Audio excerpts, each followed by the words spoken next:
Nação flamenguista, o Flamengo vencendo, né? O Botafogo da Paraíba por 1-0. Jogo esse onde chamou a atenção foi os meninos da base, né? João Vitor, né? Se eu não me engano, o zagueiro, e o atacante de 17 anos que entrou e decidiu. E a mídia de todo o Brasil discutindo, né? Os novos talentos do Flamengo, né? Flamengo que entrou com time misto. Mesmo assim, fez um bom jogo, poderia ter vencido ali no mínimo 3-4-0. Mas o importante foi a vitória, né? O importante foi o desempenho da equipe. Agora também tem o foco total na Campeonato Brasileiro contra o Cruzeiro e depois o jogo decisivo na Libertadores. Mas vamos ver o que foi que a mídia falou aí sobre esses garotos, né? Que é a promessa do Flamengo, né, para 2025, né? Créditos do vídeo, ESPN Brasil, link na descrição. No final do vídeo deixa a minha opinião. Vamos lá. Vitor não foi muito testado como um zagueiro, de fato, né, na marcação, em recomposição, em conseguir ali dar botes, porque o Botafogo jogou mais no seu campo defensivo.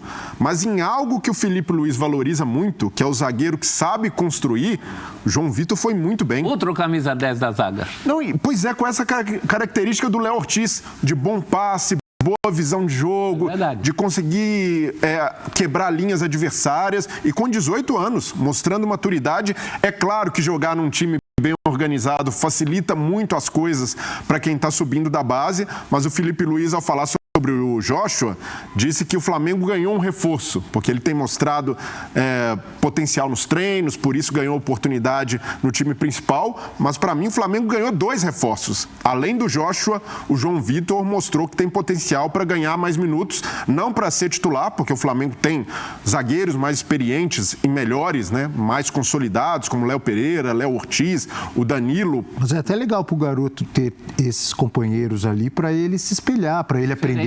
Não é? Nos treinamentos, nos jogos. Para mim o João Vitor já ganhou o posto de 4ª opção para a zaga e tá ótimo para um garoto de 18 anos. O Filipe Luís já elogiou muito o João Vitor, o Filipe Luís também trabalhou com ele na base e a vantagem, né, de ter um técnico que conhece bem a base do clube, sabe quem tem potencial, quando subir o jogador. Então o Filipe Luís... Cuidado que deve ter ao dar oportunidades e ao dar muita responsabilidade aos garotos, né, na hora certa, não é isso? E até fazendo uma boa gestão, porque no começo do ano, o Wallace Ian, que era o centroavante, e o Guilherme, que também é um meia, tinham mais oportunidades em relação ao Joshua, mas nos treinamentos o Joshua se destacou mais e o Filipe Luís fez com que ele subisse nessa hierarquia. Ontem Guilherme e o Wallace Ian não foram relacionados, mas o Joshua já ganhou espaço até mesmo do Matheus Gonçalves, que é um jogador que tem mais consolidado no time principal do Flamengo, mas hoje, se tiver ali uma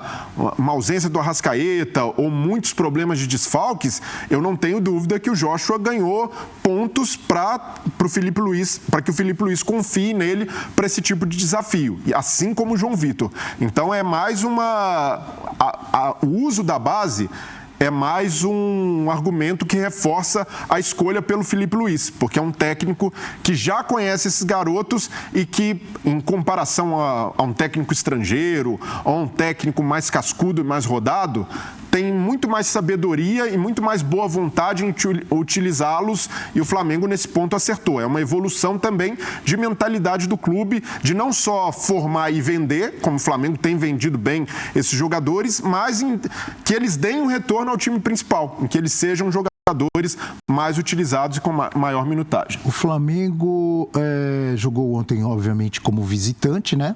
A partida de ida dessa terceira fase da Copa do Brasil. Os 2 próximos jogos também. Vai enfrentar o Cruzeiro no final de semana. Flamengo visitante, né? Mineirão.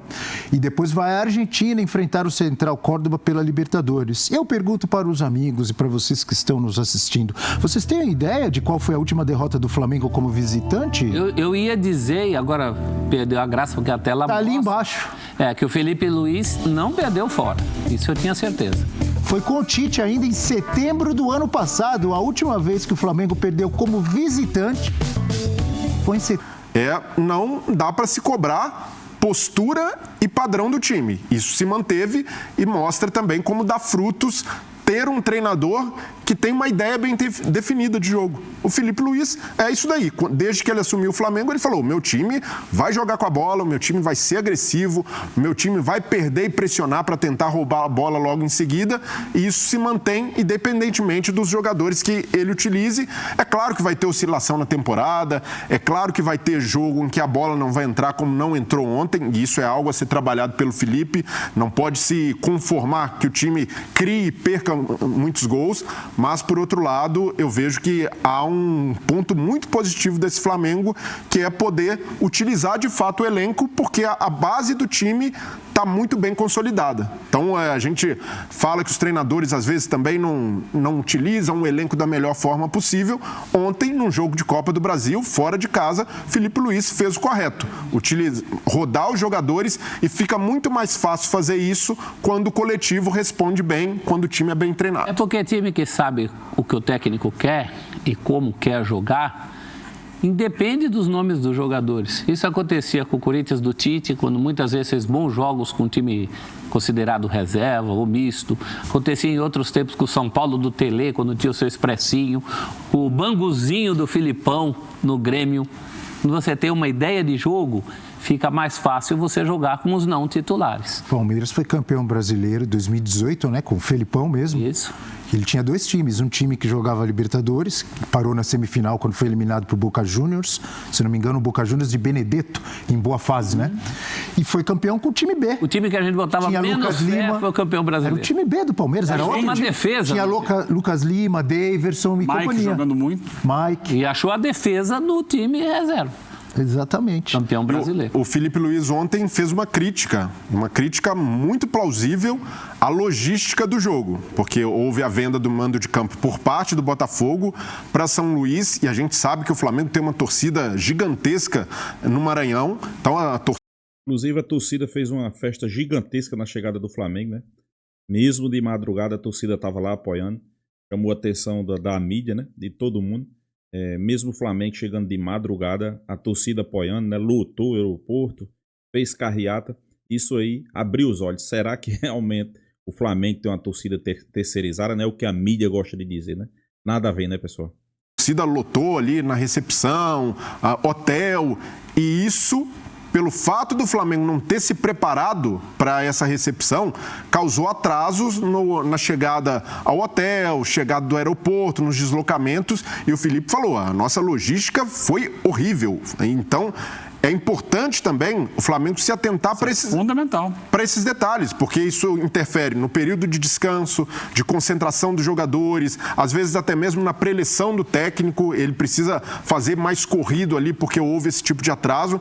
Então, que bom que o Filipe Luís é um cara preocupado com isso e tem tamanho suficiente, mesmo começando a carreira agora, pela experiência que ele teve de Europa, como um atleta profissional, né? de que isso faz a diferença. Tem impacto na sequência da temporada, não é no jogo especialmente de ontem, mas no próximo jogo, por exemplo. E o Flamengo, quando foi mandante em jogos, ou visitante também, em casos parecidos, principalmente na gestão do Landim, esse era um grande gargalo, porque a gente cansou de ver imagens também e torcedores reclamando: os jogadores não pararam, porque houve atrasos também na chegada ao hotel. Então, o Flamengo precisa entender que a sua grandeza, que os torcedores, quando o Flamengo for jogar em outros lugares, até pela carência de não poderem assistir o Flamengo sempre, vão lotar, vão gerar esse tipo de aglomeração e se preparar para isso, para evitar coisas como aconteceram no Maranhão. Eu queria pontuar algo que diz respeito não somente ao jogo do Flamengo, mas a toda a semana de Copa do Brasil que a gente encerrou ontem à noite. Essa fase da Copa do Brasil não pode ter jogos de ida e volta. Essa fase da Copa, porque a gente joga uma data do calendário fora, sabe? A Copa do Brasil tem nas duas primeiras fases jogos únicos e a partir de agora tem jogos de ida e volta. Você precisa resolver isso mais rapidamente, porque tem jogos que não acrescentam absolutamente nada, como esse do Flamengo ontem. Você poderia fazer um jogo único, mesmo que fosse, por exemplo, ontem, teoricamente, era campo neutro, porque não é o estádio do Botafogo, não é a torcida do Botafogo. Mas aí foi uma opção do Botafogo da Paraíba. Sim, foi uma opção do Botafogo do Paraíba. Mas você pode fazer isso, levar jogos para centros que têm carência Então não joga nem no campo de um, nem no campo do outro e decide de uma vez só, porque, sabe, pra quê? Pra que esses jogos? Por exemplo, todo mundo sabe que vai ter o jogo da volta e o Flamengo vai ganhar esse jogo no Maracanã. Isso vale para Botafogo jogando com o Capital, que ganhou de 4-0. Aliás, para que vai ter o jogo de volta? O único caso que a classificação foi adiantada. Mas em geral, assim, você pode resolver num jogo só. Você está falando de um caso. Se for assim, então não precisa do confronto, se todo mundo sabe que o Flamengo vai ganhar. Você tem que ter um jogo só. Você não precisa ter 2 jogos, porque você joga 90 minutos fora. E em uma semana que os times poderiam estar descansando, poderiam estar treinando, poderiam abrir espaço para outras coisas na agenda. Não são duelos atraentes. Foram todos jogos chatos. Me diz um jogo realmente bom essa semana de Copa do Brasil. Não teve. Então, te digo e falaremos dele. Ruim. Te digo, Cruzeiro. Jogo realmente bom? Eu não sei, que eu não vi o jogo do Cruzeiro ontem. Daqui a pouco vamos falar do Cruzeiro. Mas o próprio jogo de Série A entre Ceará e Palmeiras foi um jogo, sabe, pegado, com muita falta, com muita disputa.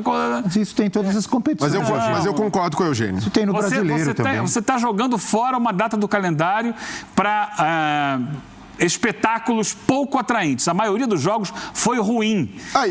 Porque você tem que botar o time reserva para descansar, e aí você leva o jogo ali do jeito que dá. E Copa é legal até por ser tiro curto, né, Eugênio? Por ter essa possibilidade de zebra, de dar mais chances ao time menor. Mas é claro que você tem que vender para ganhar dinheiro, você tem que ter mais um jogo aqui para os detentores de direito, mais uma grana para quem está vendendo lá os ingressos lá no Maranhão, etc. Mas para o calendário do futebol brasileiro, é uma fase que você naturalmente pode abrir mão de um jogo, jogar numa partida só, que é muito e possivelmente em campo neutro. É muito pré-classificado também. A gente podia diminuir o número de pré-classificados, fazer mais uma fase de um jogo só, mas não com tanto pré-classificado como foi dessa vez. Muita gente entrando agora. Esses times entravam só antigamente, até poucos anos. Então, mas entravam só nas oitavas de final. São muitos. F360BR com a... Nação flamenguista, né? Felipe Luiz mostrando aí que conhece a base do Flamengo, né? E nesse jogo de ontem a gente pode tirar algo de proveito, claro que foi a vitória, né? Foi o bom resultado do Flamengo, mas também podemos tirar João Vitor, né? A zaga, sendo um dos destaques, marcando bem, dando opção na saída de bola, né? Belos passes, né? Demonstra ser um jogador de qualidade, um zagueiro de qualidade, né? Então, sem sombra de dúvida, o Flamengo tem Léo Ortiz, Léo Pereira e Danilo. O quarto do zagueiro do Flamengo se mostra ali João Vitor, né? Das categorias de base, apenas com 18 anos. Já o ataque, se os que estão lá não resolvem, né? Como é o caso de Bruno Henrique, Michael, né? Foi preciso o Flamengo colocar o garoto Shoa, né? E ele decidiu, fazendo gol, né? Inclusive na coletiva aí, Felipe Luiz disse que ele era o camisa 10 dele no Sub-17, né? Como a mídia mesmo disse aí, né? É o bom de ter um time onde o treinador passou pelas categorias de base, que ele conhece, né? Conhece a garotada, conhece quem pode contar, quem não pode contar. Sem sombra de dúvida, quem tiver bem, ele vai dar a oportunidade, né? Os dois garotos que jogaram e os dois se saíram muito bem, né? Então, sem sombra de dúvida, vai ter mais oportunidade na temporada, até porque é uma temporada longa, uma temporada comprida, né? Uma temporada com muitos jogos, né? O Flamengo se preparando agora para enfrentar o Cruzeiro, né? Inclusive, Gabigol chegou a dar algumas declarações que, apesar do carinho que ele tem pelo Flamengo, todo mundo sabe, mas ele agora está no Cruzeiro e quer vencer o jogo, né? Vamos esperar que não, né? Vamos esperar que o Flamengo faça um grande jogo, mais um grande jogo, fora de casa, né? Com certeza vai estar lotado o Mineirão, porque o Flamengo é assim, né? O Cruzeiro não lotou nenhum jogo esse ano ainda, né? O Cruzeiro vem decepcionando, né? Claro, tá ali na 4ª posição, se eu não me engano, do Campeonato Brasileiro, mas não vem fazendo bons jogos e empolgando a sua torcida. Mas contra o Flamengo é diferente. Contra o Flamengo onde vai, lota os estádios, né? Tanto dos rivais como do Flamengo, né? Como vocês viram no jogo de ontem. E eu acho que Felipe Luiz vai entrar com um time misto, né? Contra o Cruzeiro, até porque Tem um jogo decisivo na Libertadores na quarta-feira contra o Central Córdoba, onde o Flamengo precisa se recuperar, precisa da vitória, né? O Flamengo perder esse jogo aí contra o Central Córdoba, pessoal, complica, né? Complica e complica muito, né? Podemos dizer que o Flamengo dá adeus à Libertadores, né? Só um milagre para classificar o Flamengo, né? Claro, o torcedor flamenguista não espera isso. O torcedor flamenguista espera, no mínimo, um empate. Mas, claro, o torcedor está esperando uma vitória aí contra o Central Córdoba. Devolver, né? Devolver a derrota que eles venceram no Maracanã. Então, sem sombra de dúvida, tem elenco para isso. Tem um treinador que sabe, né? Então, eu acho que o Flamengo não vai com o time completo contra o Cruzeiro. Poupar um pouco para esse jogo decisivo aí na Argentina, né? Então é isso, pessoal. Deixa a sua opinião, se inscreva no canal Mengão Malvadão e até a próxima, pessoal.